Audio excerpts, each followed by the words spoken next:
Una lettera all'Authority in attesa del nuovo governo è stata spedita da Confservizi del Veneto, direzione ARERA, l'Authority per l'energia, le reti e l'ambiente.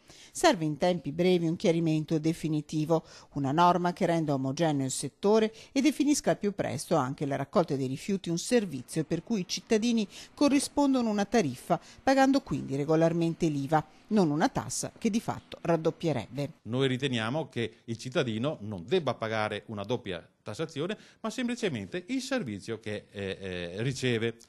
Il servizio che riceve deve essere adeguato a quello che realmente ottiene dall'azienda che opera sul proprio territorio, per il reale peso di rifiuti che quel nucleo familiare produce. Con questa lettera che abbiamo mandato all'Authority abbiamo detto si può fare perché il Veneto lo sta rappresentando con i fatti, non è una questione di carattere oggettivo, soggettivo, sono i fatti, sono i numeri. Virtuose le regioni del nord, virtuoso il Veneto che con una media del 67% di raccolta differenziata e punte dell'80% offre un servizio e risparmi alle famiglie grazie ad un adeguamento tecnologico di eccellenza a partire dai termovalorizzatori come quello di Padova. Al più presto sarà presentata anche una proposta di legge. Auspichiamo che il governo venga formato al più presto possibile perché abbiamo pronta una proposta di legge proprio per regolamentare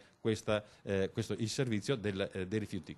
È rimasto fuori soltanto i rifiuti perché per quanto riguarda l'acqua, il gas e l'energia questo problema non esiste.